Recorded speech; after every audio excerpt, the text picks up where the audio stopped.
Hey, this is GoingGear.com, and today we're going to take a look at two new lights from NiteCore in their SpartPD series, the EX10 SP and the D10 SP.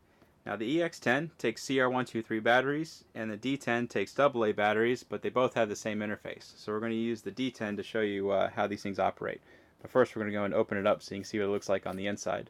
There's the reflector and the LED, the inside of the head. Take the battery out. And these use kind of an interesting switching mechanism if you're not familiar with the SpartPD series. There's actually a piston that travels most of the length of the light that actually connects up to the inside of the head to turn it off and on and switch between the modes. So we'll put that back in there and put it all back together. I'll show you how these things work. So when you have it turned off, if you just press the piston, it'll turn the light on. Now once it's turned on, if you hold down the piston, it'll switch between the three different brightnesses.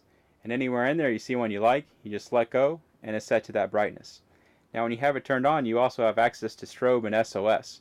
To get to SOS, if you just click it twice, it'll go into the SOS mode. Now when you have it turned on, if you want to get into the strobe mode, if you press and then press and hold it, like that, it'll switch over into strobe. Another interesting feature about these lights is the original D10 and EX10. A lot of people complain that they would turn on in their pockets, they're easily activated. It actually has a lockout mode. So when it's turned down, if you press and hold the piston, you'll see it blink once and then it's locked out. So if I try to turn it on, press it, it's not going to turn on. The only way to get it out of that is if you quickly press it 3 times. So we'll do 1, 2, 3, and then it's out of the lockout mode. So then I'm actually able to use the light again. So that's the functions of the light. We're going to go ahead and take these outside just to see how they do outside. Alright, so we're in my backyard and we're going to compare the two lights to a 2AA mini mag light, since most people are familiar with that. There's the mag light. We've got it focused in as tight as it'll go, and you can kind of see what's going on out there, but that's pretty close to what my eyes see. Can't really make out much of what's out there. That's part of my yard about 50 yards away. So let's try the D10 and see how it does. You can see how much more light's coming out of that, and out of a smaller light, which is pretty impressive.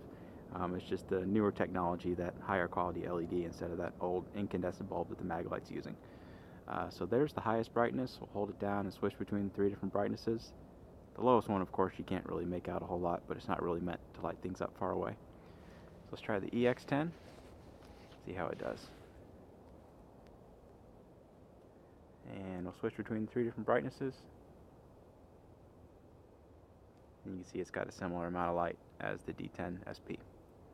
So that's it. If you have any questions, you can reach me in the comments or at GoingGear.com.